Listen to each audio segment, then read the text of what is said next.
Macron wants to be an imam, issuing a French fatwa on Islam. Muslims from Gaza to Bangladesh are angry and boycotting anything French. Meanwhile, some magazine named after a bloke called Charlie pretends to be the bastion of free speech by drawing the same cartoons to get some attention.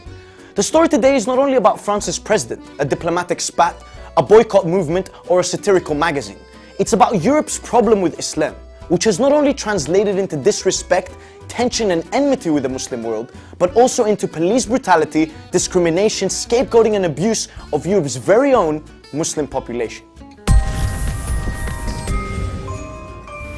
Macron caused a stir when he declared that, quote, Islam is in crisis all over the world today.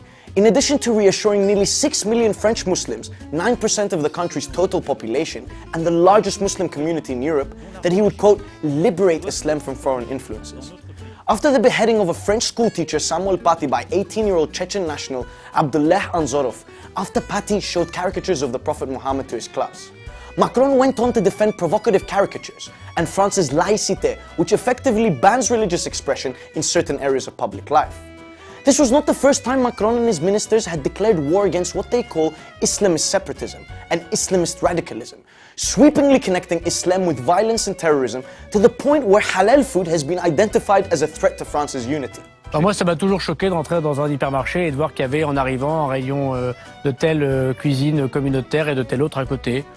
Islam is not in crisis. Rather, many Muslim-majority nations are enduring crises. Many of these are a side product of hundreds of years of Western colonization and exploitation. Some as a result of recent wars, assassinations and coups by France and its allies, and others through mismanagement and by leaders propped up by Paris and its allies. The question of liberation from foreign influences is ridiculous at best and assumes that Islam was made in a Danone factory and that it will now become French again. Mr. Macron does not seem to mind foreign influence when it comes in the form of billions of dollars in Gulf money to buy weapons to use in Yemen or Libya, or when Muslims bought the PSG football club, turning it into a global powerhouse. But when it comes to Islam, Mr. Macron believes that it should be done the French way. In reality, this chauvinistic, misguided and hateful rhetoric is multi-layered.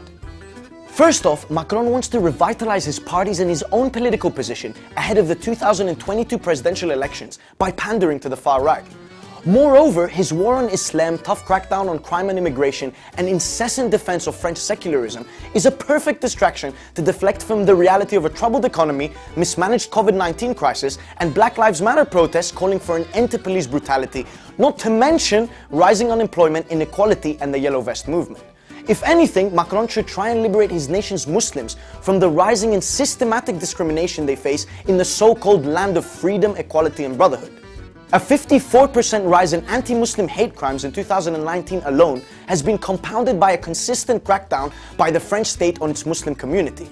A ban on the hijab, a ban on burkinis, closing mosques, expelling imams, raiding Muslim organizations and individuals. But France's issue with Islam is not only limited to Macron. The country that gave us the word etiquette never really had any when it comes to Islam. And Macron isn't the first leader to try and liberate Islam.